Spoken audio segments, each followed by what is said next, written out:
Hey, welcome aboard. Time to grab your board right out into the sea and see if you can catch that sales pipeline that's just starting to curl up over the horizon there with the one man who can predict everything, including the Super Bowl winner, Matt Hines.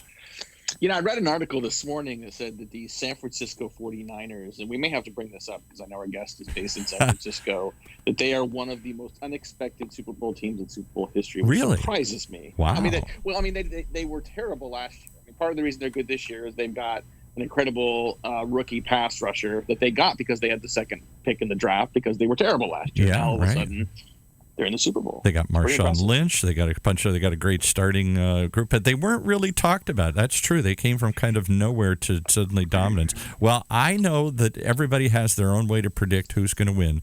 My 5-year-old grandson has what I think may be the simplest method. All throughout the playoffs, I'm trying to root for all my home teams, the Vikings or even the Packers. He says, Grandpa, the red team always wins. I said, why? He said, because that's my favorite color.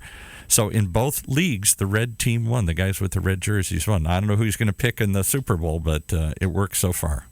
Well, it sounds like he's got a favorite going in, which honestly, I think either team has a legitimate case for winning this game. It's going to be a lot of fun to watch. But for today, we're going to talk a little about sales pipeline, because once we get to the Super Bowl, we're going to be past the end of January. We're all going to be already going to be 1/12 of the way through 2020, which is nutty to think about. But thank you, everyone, for joining us here on Sales Pipeline Radio. If you're joining us live on the Funnel Media Radio Network, thank you for joining us in your the midst of your work day. Appreciate that. And if you are joining us on the podcast, thanks so much for joining us. Our listenership continues to go up, and very humbled to have so many of you on the podcast with us. We are recording this live today, Paul, actually in San Francisco, which now that I think about it is a little ridiculous because our guest may very well be sitting in an office like 3 blocks from me. I'm here for an event with Oracle at the Park 55 Hotel. And very excited to have today our guest is Nani Schaefer. She is the Senior Director of Demand Generation and Marketing Operations for Demandbase. Nani, thanks so much for joining us. I'm very excited to be here. Thanks for having me. Now, are you legitimately, are you in the Demandbase office, which means you're legit 3 blocks away from where I am right now? Oh, I am 3 blocks away. I was just checking to see whether I could see the building that you're in, and I think I actually can see a corner of it. So, hello, I'm over here. Hi. I should have planned this a little better. What's funny is every once in a while we will do a show where we'll get 2 people in the same room, and then we don't have the equipment because I'm literally just with iPods right now, sitting in an abandoned conference room in the hotel. But whatever works. Yeah, we're very high tech here. Yeah. We piece it together, and the show must go on. Well, I appreciate you joining today, and we're looking forward to talking about a number of things. I think, when I think of Demandbase, I think Demandbase is synonymous with account-based marketing. You guys have done a ton over the years to really develop sort of the definition of account-based marketing, to really sort of set some benchmarks and really sort of drive a lot of great thought leadership around it. I feel like the concept of ABM has been around now for at least 3-4 plus years. And you've been involved in this category now for a long time as well. How have you seen ABM evolve? What is ABM here at the beginning of 2020? Yeah, I think that's a great question. And frankly, if I'm being honest with myself, I think ABM in some way, shape, or form has really been around for decades. And in a lot of ways, I think it has a lot to do with how B2B marketers are figuring out how to capitalize and understand the types of lessons that we've all learned through B2C marketing and translate those into a B2B world. And that's what's kind of driving the evolution of ABM into how we see it today. And so I'd say what's happened or what's changed over the last few years compared to, say, the last couple of decades is whereas, and maybe I should back up a second and talk about what I think of sort of what ABM is in general, but so account-based marketing is really all about being focused on a distinct set of accounts that you expect to perform better for your business than another group of accounts, right? So being really focused on accounts that can and should, putting out buying signals that they're ready to buy from you. And so I think whereas in decades prior, that sort of came to life through much more manual, hands-on, sort of one-to-one marketing, in today's world, we've got the advantage of being able to scale that same type of personalized attention and focus to a much broader set of accounts. So whereas before, ABM would have been limited to tens or dozens of accounts, in today's world, you can escalate that and scale that out to hundreds, if not thousands of accounts to be doing that same type of specialized marketing to. So For me, what's changed in the last year is the arrival of technology and the arrival of this bringing in AI and machine learning into that process so that we can personalize at scale, so that we can understand better precisely who it is we should be targeting and when, and helping those accounts kind of through their buying cycle.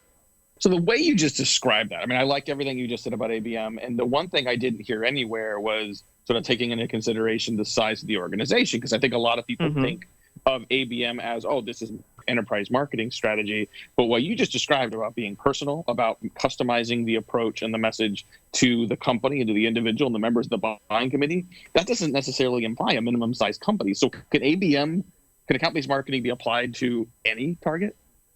Yeah. And it's actually a question that we get all the time, right? Because I think the initial instinct is to your point, right? Oh, we're doing ABM, and that means that's my field marketing team that are executing things for our super, super high paying customers or prospects, right? But the reality is, although sometimes we see customers that cut their sort of broad target account list, which is really sort of the foundation of everything ABM, is this sort of core, most of the time, single target account list, figuring out how to segment that into different levels. And the way that you stack those up, you can think of like a pyramid, right? And at the top, yes, those you're going to be putting really heavy investment into. That might be closer to that initial one-to-one marketing that we think of. But as you move yourself from that top triangle down into the trapezoids of the pyramid, right, that's where you get into that scaled ABM approach.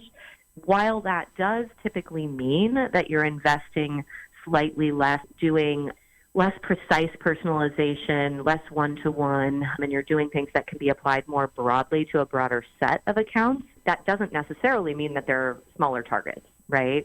It could be, if you wanted to split them up that way, that might not be how you decide your level of investment, but rather that you decide what your message is to that account, right? It's relevant to you that account is smaller than another one if your solution or the problem that you're solving is different, right? Or if your buying committee looks different at a small account than a large one, then yeah, you're going to be taking different motions with that account, and that's a perfectly fine way of segmenting, but it isn't necessarily how you're prioritizing. You could have just as rich an audience in mid-market as you would in enterprise. Okay, let's follow this thread then to the next maybe potentially logical question, which is, we call this account-based marketing, and maybe this is just a revision or an upgrade on the marketing we've always been doing. I think, 5-6 years ago, there was a lot of frothiness around the topic of social selling. I don't hear that topic as much now because I think the tactics around social selling have just become a part of selling. It's just become sort of an integrated part of how successful people are selling. Is that where we're going with account-based marketing as well? Do you think that for companies to continue to go down this maturity curve, that this won't be a separate effort, that this will just evolve into the sort of table stakes of how companies market to their targets?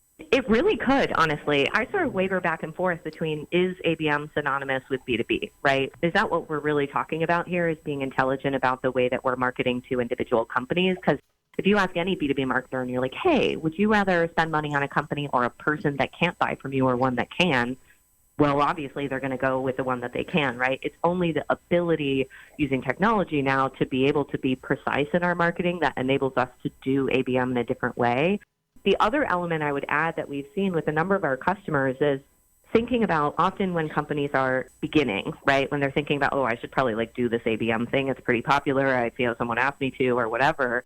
Often they'll start in a pilot program with having a single leader or a group that's running things, and that's their ABM team, right, or that's their ABM initiative or pilot or whatever. As those companies continue to mature through their sort of growth into leveraging ABM as a strategy, those lines become much more blurred, and you won't have an individual who necessarily has ABM in their title, right, but rather the entire organization has shifted to focusing on these accounts that can buy from you. And because the concept of ABM is so broad now that it encompasses really not necessarily as broad as your total addressable market, all the companies that can buy from you, but it does at least encompass that one layer closer to the center of the companies that should buy from you, that are going to be good long-term customers. That now means that it's not that there's some one person in a corner that's thinking about how to do ABM, but rather that everyone on the team is doing it.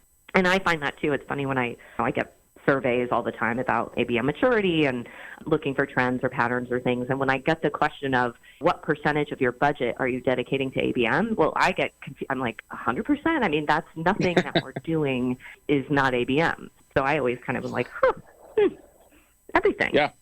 Yeah. Well, and I think, I mean, if you have the choice of sending one message to diverse set of people versus one message to a more precise set of people or a precise individual, it stands to reason you're going to get better response, better impact, better engagement on the latter. You mentioned earlier sort of the fact that as this evolves, like everyone's doing ABM. And I think that applies obviously not just to marketing, but to sales as well. Can you talk a little bit before we have to take a break here about what sales role is in driving effective ABM programs and what it takes to get a sales organization aligned with the marketing efforts to create a truly integrated ABM approach? No, that's a great question. And, in reality, sales is the key, outside of maybe getting executive buy-in. I think sales has to be invested in an ABM strategy. The good news for marketers out there who might be thinking right now, well, that's bummer, that's a non-starter, is that in reality, when you think about account-based marketing and the organizational shifts and the sort of changes in my favorite topic, right, around how we measure ourselves or think about performance, those shifts largely happen on the marketing side of the house. So it's marketers understanding now how to view the world through a sales lens, right? To understand that rather than thinking about pure leads or interactions on the site or clicks or downloads, that we're now shifting and thinking more holistically about the health of an account, engagement within that account, the buyers that might be important to include in a buying cycle. And we're tying ourselves to revenue and to pipeline in the same way that sales obviously has forever. And so we're sort of volunteering ourselves to hop into the car with sales, but that isn't to say that they're not an important part and a more important part than they have been historically in helping us to understand how to do things further up in the funnel, rather than having marketing be the ones that are responsible for the top of the funnel and we at some point just sort of shove things over to sales and hope for the best. Now there's a joint partnership right from the beginning where sales is invested in helping us.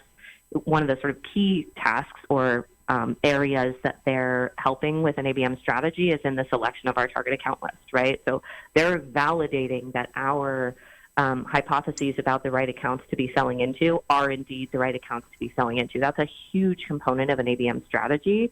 And sales has to be invested and bought into that, because what we're saying as a marketing organization is, okay, you have now agreed with us that this is the right market for us to be selling into. When we get engagement, when we see whether it's spikes in activity on the website, whether it's engagement through other programs on the ground or digitally, whether it's intent data that we're seeing out on the web anywhere, when we give you those insights about these specific accounts, you're going to be ready, eager, and willing to react to that, right? And to be proactive about sort of going after these accounts together.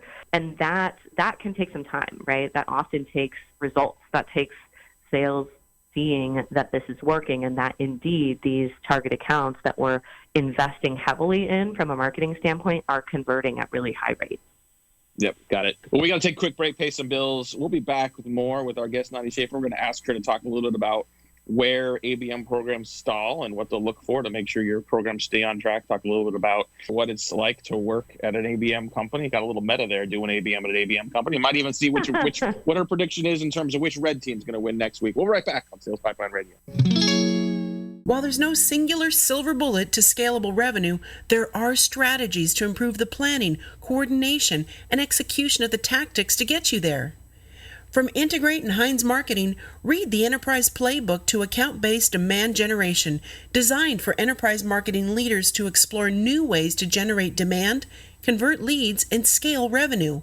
Visit HeinzMarketing.com's resource section.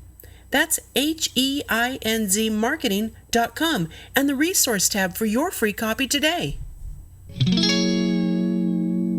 Okay, we're back with Matt and his guest, and I'm amazed she didn't come right out and say that San Francisco 49ers are going to win. I don't know if there's confidence in the city up there. Well, not everyone in San Francisco is from San Francisco, right? I mean, you may have family that sways you another way. Like I grew up down here. And my dad, even though I grew up in the era of Montana and Rice and Roger Craig and Ronnie Lott and the amazing, like, late 80s, 90s teams. My dad raised me a Bears fan as a Midwest guy. So, like, I didn't have a lot of choice in that matter when I was an 8-year-old. Are you from here, and or do you have a horse in this race come Super Bowl Sunday? I am from here. I am a huge 49ers fan. Now, I only got onto that bandwagon. I came into football in the NFL as a true fan really in the Harbaugh-Kaepernick era. So I'm not that storied in my NFL fandom. But, yes, it's been I have to say, this is one of the most interesting things about being a fan is that I can't decide whether it's better or worse to be rooting for a good team. And in a lot of ways, I think it might be worse to be rooting for a really good team where every weekend get so anxious all the time, whereas, say, last year, 2 seasons ago, it would be adorable if they got, like, a first down, right? And now expecting them to win is hard. So same thing with the Warriors, too. We're spoiled here, where it's like every time they don't make a 3 until this year, it was like a complete disaster and yell at the TV. And it's like, no, people miss shots every once in a while. So as a formerly long-suffering Cubs fan, I can certainly attest to that. I mean, there were years and years where you wanted the Cubs to win, but you just knew that they weren't. And then, about 4 years ago, they win a World Series, and now everyone's really upset that they're potentially not competitive. It is a lot harder, I think, to in that kind of a boat. So easy about sitting back and enjoying a good game of football without having any huge expectations. But they've been amazing this year. It's so fun to watch. So I'm it is excited. Fun to watch. It kind of takes your mind off the Warriors, which I wasn't going to bring up, but not as awesome. Yeah, kind of year. Yeah. Well, anyway, I know we've just got a few more minutes with our guest today, Nani Schaefer. She's the Senior Director of Marketing Operations and Demand Generation for Demandbase. And so you've got a little meta thing going on here, right? We're talking about account-based marketing. You're at a company that sells an account-based marketing platform. We don't have to make this salesy, but it's interesting. You get to see a lot of companies doing ABM, but then you're also doing account-based marketing yourself. And I'm just curious, what are some key lessons you learned about what it takes to take this great idea, right, and actually land it, actually sort of figure out how does it work on Tuesday? How do you make this not just a campaign, but a culture change? What are some things you've learned that are key to making that work? Yeah, no, I think that's actually a great point that you bring up, is that this isn't a campaign, it's a culture change. And one of the things that I've been vaguely surprised by in a lot of ways, and I've been at Demandbase now for just about 6 years, so been through kind of a lot in our own internal ABM journey. And one of the things that we do as well is we track all of these things, right? We have sort of Demandbase on Demandbase, and it does get meta, but it's helpful to kind of think through how is it that we're not only leveraging just our technology, but how are we practicing what we preach when it comes to developing and executing a world-class ABM strategy. And frankly, that can put a lot of pressure on us, right? Because if we screw it up, like, that's not a great look if we're not doing ABM. And so one of the things that I would say, getting back to that kind of culture shift, is that the thing that can be easy to forget as you grow as an organization is that this isn't something that you can ever really take for granted. And when you're initially setting out and shifting to an ABM strategy, there's a lot of, it can be a heavy lift, right? And getting buy-in and making sure you've got support and that you've got the right data and that you've got the right tools and you've got the right people and you've got all of this stuff set up to shift to an ABM strategy is one thing.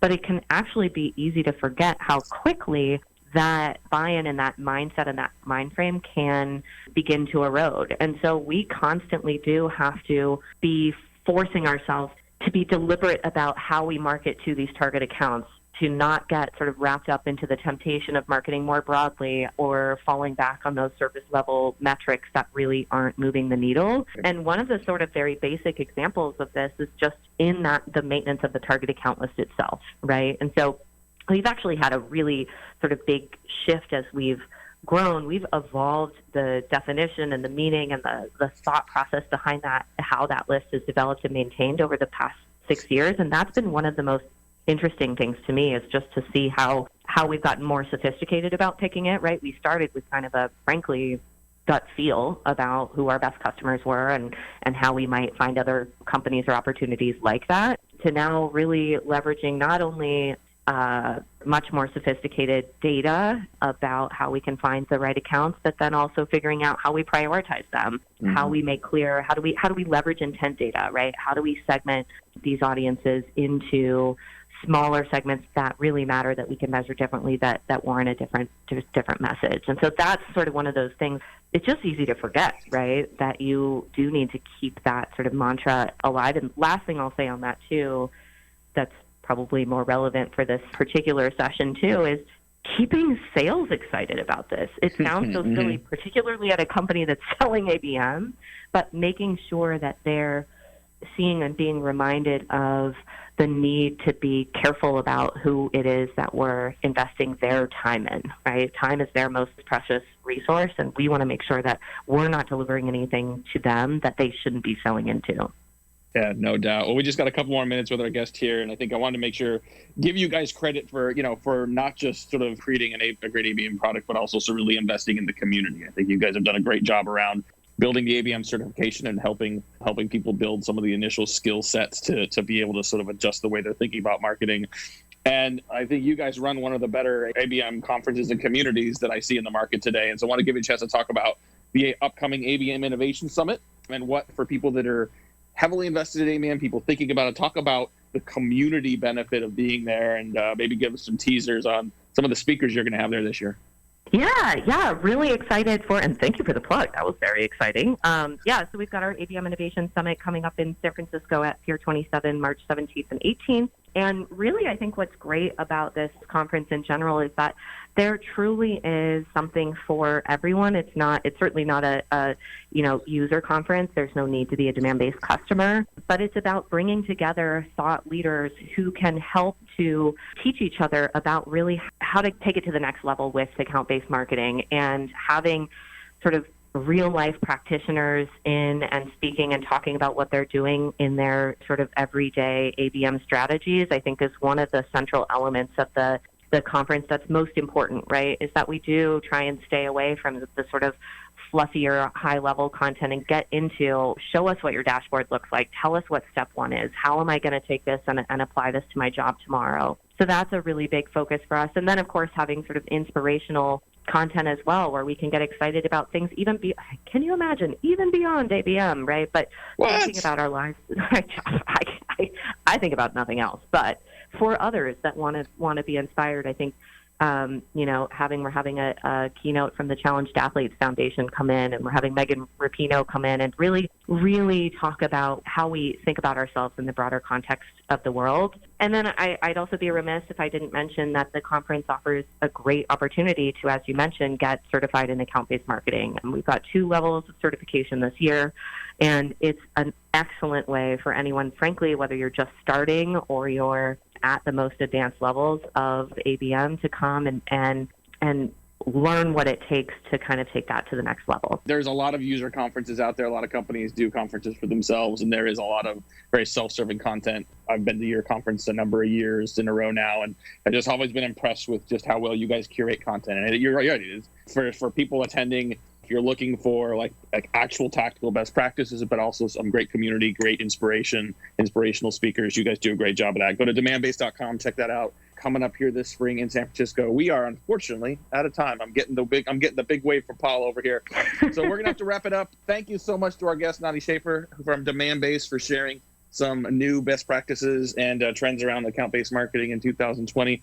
We got some great guests coming up here in the next few weeks as we head into February and continue to make our way into Q1 and 2020. But for today, on behalf of my great producer, Paul, this is Matt Hines. Thanks for joining us on another episode of Sales Pipeline Radio.